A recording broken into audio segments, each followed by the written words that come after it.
ఈరోజు జనవరి 15వ తేదీ ఇండియన్ ఆర్మీ డే శుభాకాంక్షలు. అదేవిధంగా నా దేశ సైనికులు వాళ్ళందరికీ కూడా సంక్రాంతి శుభాకాంక్షలు తెలియజేస్తున్నాను.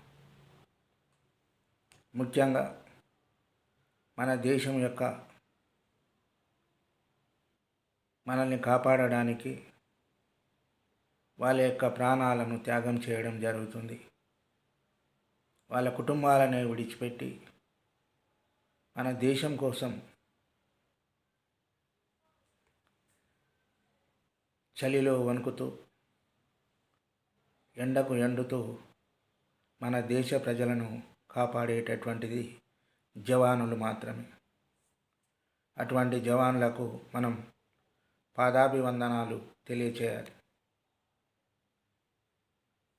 అదేవిధంగా ఈ దేశంలో మనం మంచిగా ఉండాలన్నా, అదేవిధంగా మనం ఎలాంటి భయాలు లేకుండా ఈనాడు మనం ఇంత స్వేచ్ఛగా జీవిస్తున్నామంటే దానికి కారణం జవానులు. అలాంటి జవానుల యొక్క రుణం మనం ఏ విధంగా తీర్చుకొనగలం? అదేవిధంగా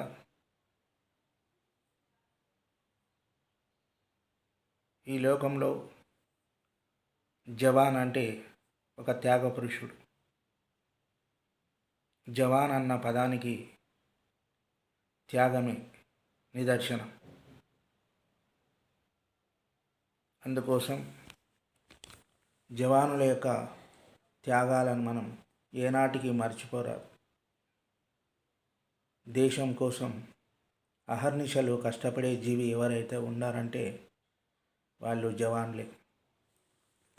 అయితే అదేవిధంగా మన యొక్క దేశంలో మొట్టమొదటగా మనల్ని ఆహారాన్ని అందించేటటువంటి వాడు రైతు అయితే, మన యొక్క దేశాన్ని కాపాడేటటువంటి వాడు జవాన్. జవాన్ల త్యాగం ఏనాటి కూడా మరువలేనటువంటిది. అందుకే జై జవాన్ జై కిసాన్ అని లాల్ బహదూర్ శాస్త్రి గారు చెప్పారు. అంటే అదేవిధంగా దేశానికి ముఖ్యంగా రెండు కళ్ళు ఎవరంటే ఒకటి జవాన్, అదేవిధంగా రెండవది కిసాన్ అంటే రైతు. వీళ్ళిద్దరు లేకపోతే దేశం లేదు. దేశానికి మూల స్తంభాలు, మూలాధారాలు వీళ్ళిద్దరే. జవాన్ మన కోసం తన యొక్క ప్రాణాన్ని త్యాగం చేయడం జరుగుతుంది. దేశ సరిహద్దుల్లో ఉంటూ శత్రు దేశాలు మన దేశానికి రాకుండా, శత్రు దేశాలు మన దేశంలోకి చొరబడకుండా ఉండేందుకు ఎంతో కృషి చేస్తాడు జవాన్. అదేవిధంగా మన యొక్క భారతీయులకు కానీ వాళ్ళకి ఎలాంటి ఆపదలు కష్టాలు రాకుండా కాపాడేటటువంటి వాడు జవాన్. మన దేశానికి ఏదైనా అపకారం చేయాలని వచ్చినటువంటి వాళ్ళని తరిమి కొట్టేటటువంటి వాడు జవాన్. అంటే మొట్టమొదటి దెబ్బ వాళ్ళకే తగులుతుంది. వాళ్ళని దాటుకొనే రావాలి దేశంలోకి. అంటే అలా రానియకుండా తమ యొక్క ప్రాణాలను పణంగా పెట్టి మన దేశ సరిహద్దుల్లో ఉంటూ, మా ప్రాణాలు పోయినా సరే నా దేశ ప్రజలు బాగుండాలనేటటువంటి కోరికతో తన ప్రాణాన్ని త్యాగం చేస్తాడు జవాన్. అలాంటి జవానులకు మనం ఏమిచ్చి రుణం తీర్చుకోగలం? జవాన్ అన్న పదంలోనే ఉన్నది ధైర్యం. జవాన్ అన్న పదంలోనే ఉన్నది త్యాగం.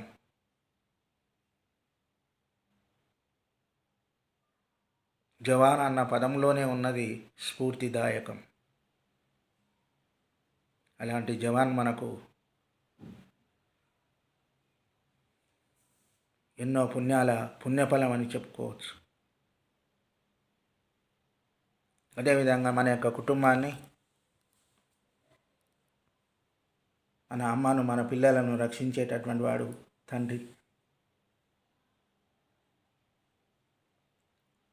తండ్రి ఎన్నో ఇబ్బందులు పడి, కష్టాలు పడి ఒక కుటుంబాన్ని పోషిస్తాడు. మళ్ళీ అలాంటి వాడు జవాన్.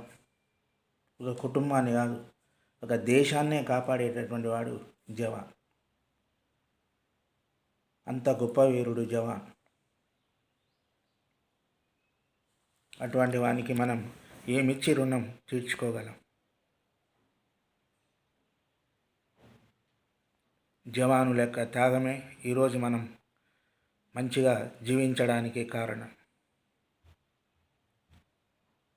వాళ్ళ యొక్క జీవన విధానంలో ఎన్నో ఆటుపోట్లు ఎదుర్కొంటారు, ఎన్నో ఇబ్బందులు ఎదుర్కొంటారు, ఎన్నో సమస్యలు ఎదుర్కొంటారు. వాళ్ళ యొక్క కుటుంబాలకు దూరంగా ఉంటూ వాళ్ళ యొక్క భార్య పిల్లలను దేశంలో విడిచిపెట్టి పాపం అక్కడికి వెళ్ళి మనల్ని కాస్తున్నారు. మళ్ళీ అటువంటి జవాన్లకు మనం ఎన్నిసార్లు పాదాభివందనాలు చేసినా చాలా తక్కువే.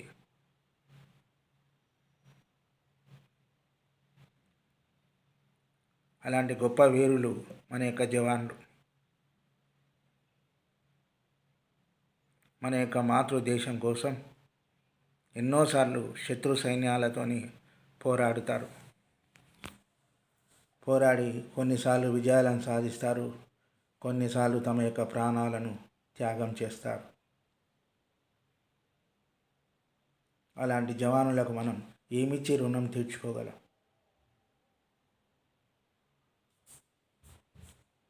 దేశ సరిహద్దుల్లో ఉంటూ, చలిలో వణుకుతూ, ఎండలో నానుతూ, అదేవిధంగా మనం ఇక్కడ హాయిగా బ్రతుకుతున్నామంటే దానికి కారణం జవాన్.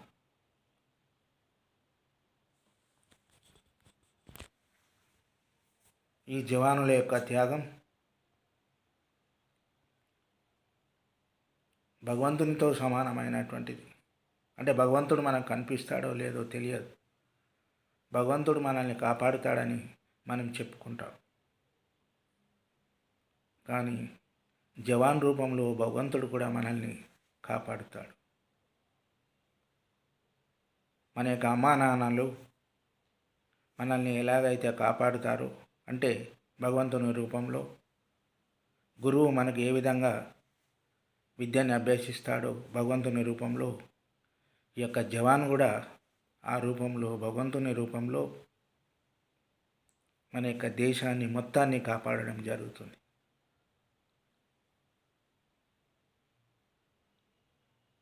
అందుకే జవాన్కు అంత గౌరవం మనం తెలపాలి. ఈనాడు ఎవరి స్వార్థం వాళ్ళు చూసుకుంటున్నారు. ఈనాడు ఎవరి డబ్బు ఉంటే వాళ్ళని గౌరవిస్తున్నారు. అదేవిధంగా కానీ జవాన్లు మాత్రం ఆ విధంగా కాదు. నా యొక్క దేశ ప్రజలు మంచిగా ఉండాలి, నా యొక్క దేశ ప్రజలకు ఏ విధమైనటువంటి కష్టాలు కానీ ఇబ్బందులు కానీ రావద్దు అని దేశ సరిహద్దుల్లో ఉంటూ తమ యొక్క ప్రాణాలను త్యాగం చేస్తున్నారు జవాన్లు. మరి ఇలాంటి స్వార్థపరులు ఎక్కడ? స్వార్థం లేని జీవి జవాన్. అలాంటి జవాన్ ఎక్కడ?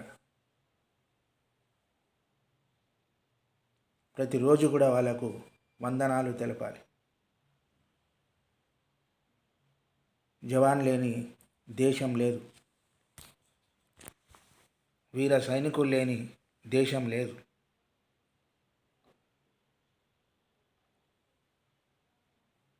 మన యొక్క భారతదేశం ఇంత శాంతియుతంగా ఉందంటే, మనం ఇంత స్వేచ్ఛగా జీవిస్తున్నామంటే,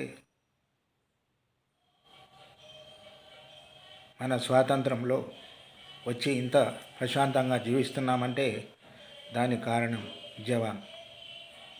అలాంటి జవానులకు మనం ఎన్నిసార్లు సెల్యూట్ కొట్టినా తక్కువే.